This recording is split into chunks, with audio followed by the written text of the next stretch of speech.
welcome to the next class. For this one, we're going to make a tiered cake. I'm going to do it by making 2 cakes, a 6-inch cake and a 4-inch cake, and stacking them together.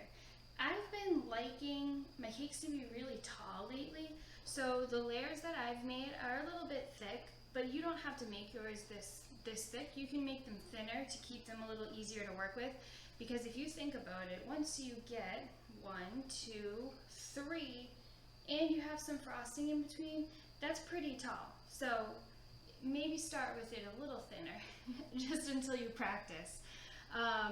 You need your basics. You need a turntable, grip pad, a cake board, and you'll need a second cake board, because the cake that's going to sit on top needs a board as well. However, we'll cut it to fit perfectly, so it doesn't really matter what size you're working with, because we're just going to customize it anyways. You'll also need a piece of parchment paper. This one's a pre-cut parchment paper round. I got it on Amazon, but you can just cut regular parchment paper. It doesn't need to be this fancy. So we'll also use a scraper, a spatula. I like to have a bowl or a cake pan handy just for scraping off frosting as I go. And we will also need, oh, don't forget scissors since we're going to be cutting things to size.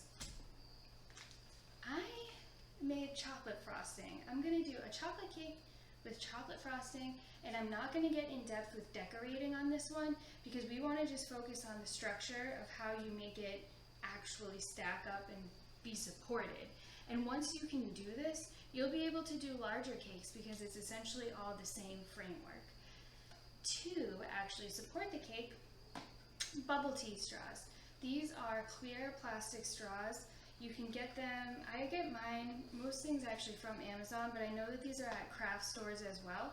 They're very easy to cut, so you can make it the exact size you need to, and since they're wide, they're actually pretty sturdy. So this is what we're going to insert into the bottom layer to support the top layer. And I think that's everything. So let's go. Let's prep by setting up the turntable with the grip pad and the cake board. And this is kind of an odd way to start off a class video, but I'd like to be upfront with you. So I decided to use the buttercream to stick the cake to the board, and this is the way that most bakers do it. However, I found that the cake was sliding later in the video when you see me using the scraper to smooth out the sides, so I still recommend using the chocolate. I had been trying to get into this habit, but again, I think it's easier to use the melted chocolate. I had also mentioned that I wanted to make a tall cake, and I just want to reiterate that the tall cake is a lot more difficult to frost, so this depends on your confidence level. Once you get down to using a 4-inch cake like we're going to for this class, it's very challenging to keep the cake from leaning, and you'll see later on that I did use a straw through the center of the cake to try and help with that, but I think it would be best to use layers that are about half the size of these ones. We've done this process a few times now, so I'm confident that you're getting the hang of it, but you put down a layer of cake, then you make a layer of frosting and smooth it out. Keep getting down to eye level to make sure everything's as even as it can be, especially with this cake because we're going to be stacking another one right on top.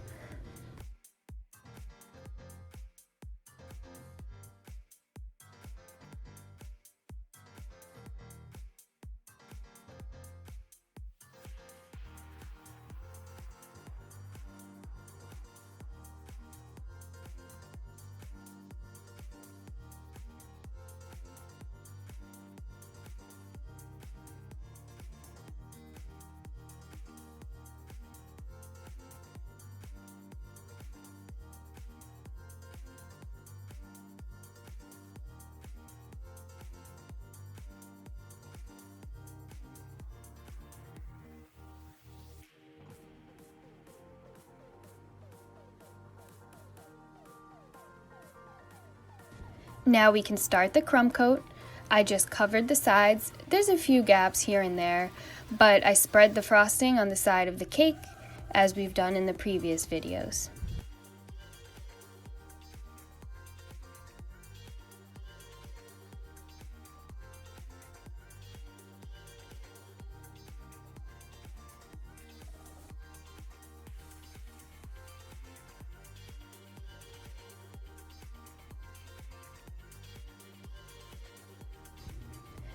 I also quickly smoothed out the top of the cake, and again with the crumb coat, it doesn't need to be perfect because we're going to be covering it again after we chill the cake.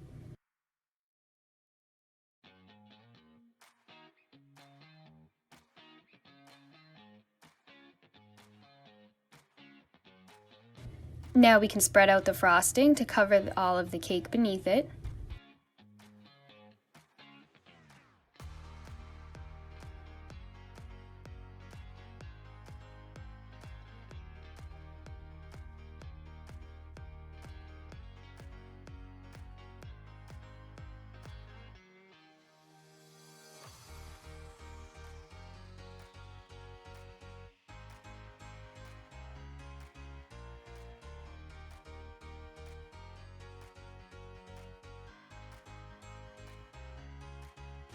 And then we use the scraper, starting slowly, applying very gentle pressure and holding your scraper at an angle.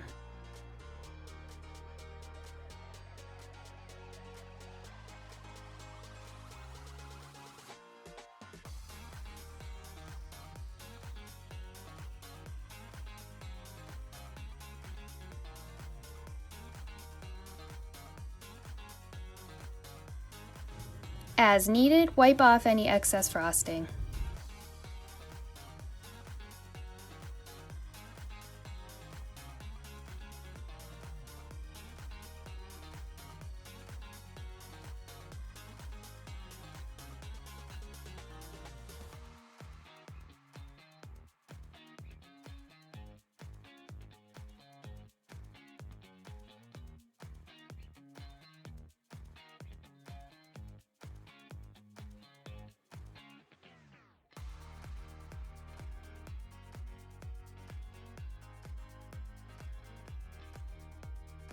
Then we can get down to eye level and clean up our edges.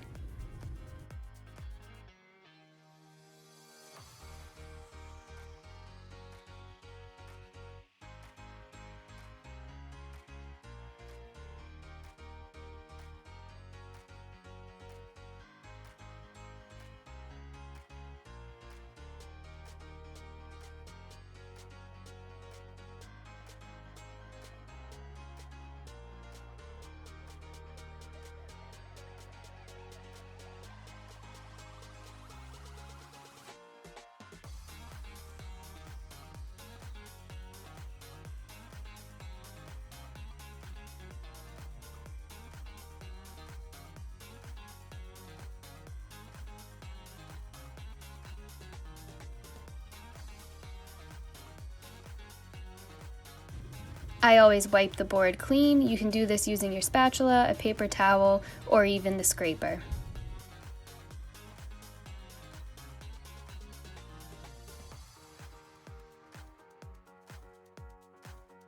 Now let's go ahead and pop this in the freezer.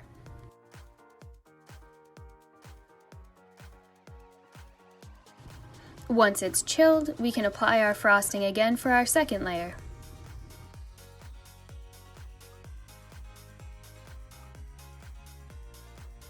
We can repeat the same process, covering the sides, and then we'll smooth it out with the scraper.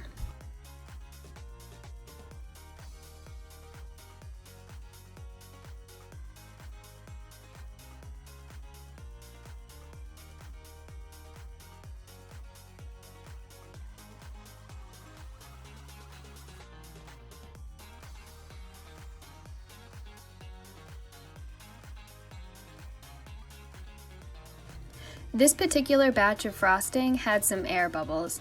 Now, this may have been caused by not using the paddle attachment on the mixer long enough. The longer you finish off mixing your frosting by slowly using the paddle attachment, the more it gets rid of the bubbles. Regardless of why they're there, we can go ahead and fill in those air bubbles and scrape it again. Then, same thing, we clean up the edges.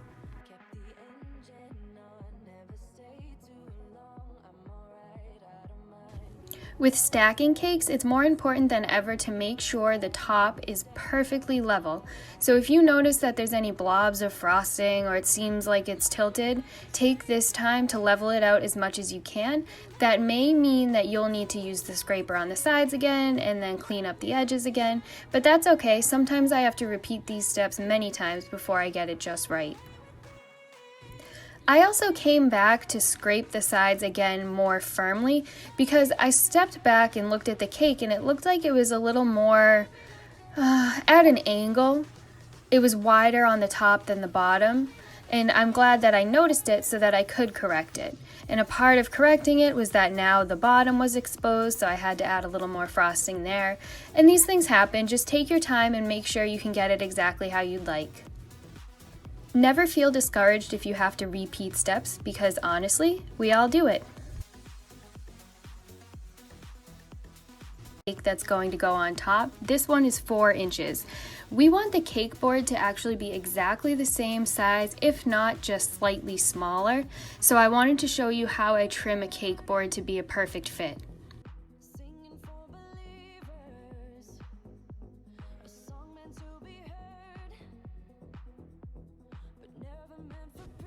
This is where you're going to see that it was a little difficult using the buttercream to fasten the cake to the cake board. You'll see that it starts to get a little bit leany, if that's a word. But also I made really thick layers, which made this very tall. Initially, I thought that was a great idea. I thought it would be super cute, but by the end of this, I was like, whew, that was way more difficult than it needed to be. We can follow the same process for frosting the cake layer, then a layer of frosting, another cake layer, layer of frosting, and repeat.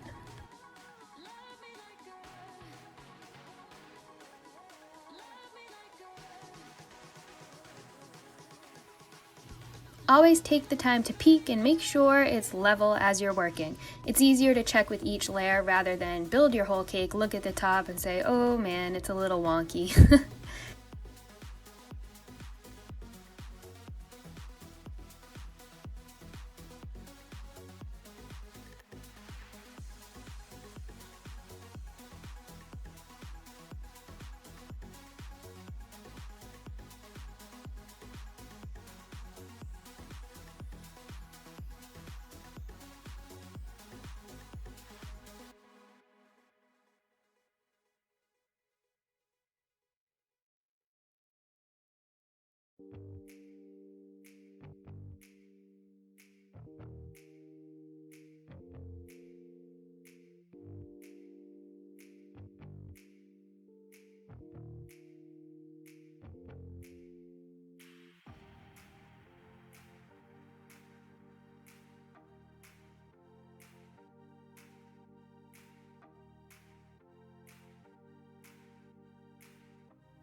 I know you're getting a hang of this process. I'm going to just speed things up a little in the video to save us some time and just to save from watching me suffer as this cake was wobbly and it was hard to keep it upright.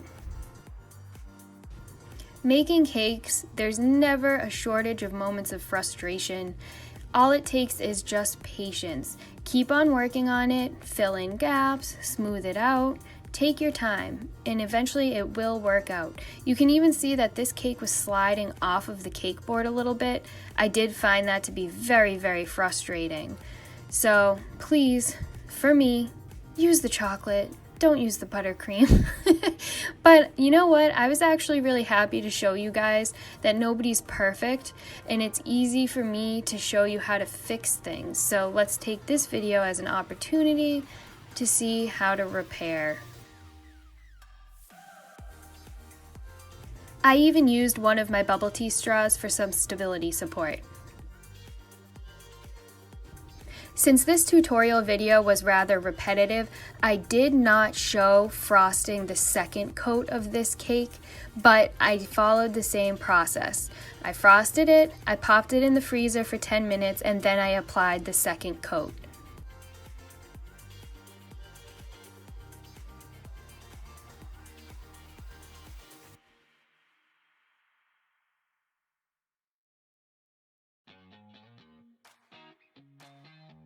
Now that that painful process is over, let's prep our bottom tier so that we can stack it on top.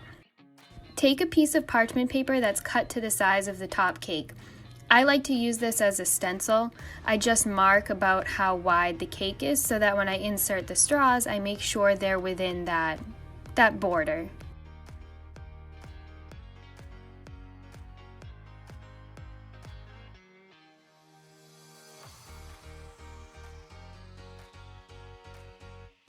Now we can add a straw, and we're going to trim it to make it the exact right height.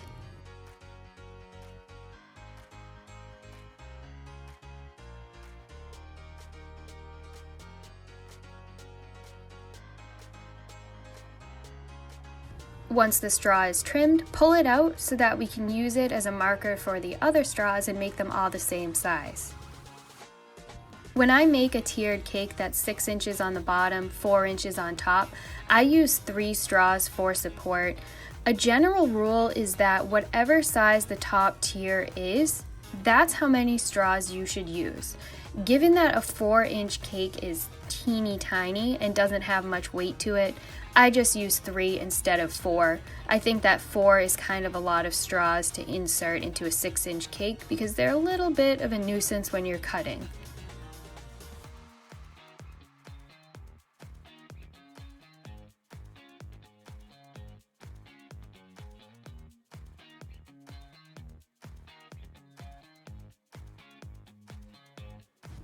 Now let's place the parchment paper.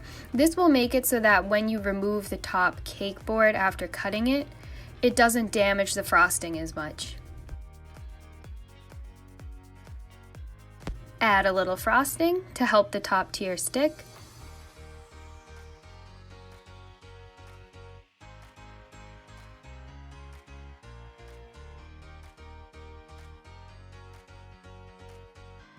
Remove your smaller cake from the freezer. The neatest way to remove this from the grip pad, because as you can see, since the cake board was the same size, the frosting gets all over it, is to run a knife gently around the bottom. Try to get it underneath the cake board. We don't want to remove the cake from the board, and just turn the table. This requires parental supervision if you are under the age of 18. So please, if that's the case, use a butter knife or have a parent handle this step for you. Here's the scary part. You can very quickly pick up the frozen cake and plop it right on. Keep your hands on it as minimal as possible because you don't want to melt the frosting and leave thumbprints. I actually wish that I had trimmed my parchment paper just a little bit more because you can sort of see it peeking through. But overall, this went pretty well. Now you can decorate it and have some fun.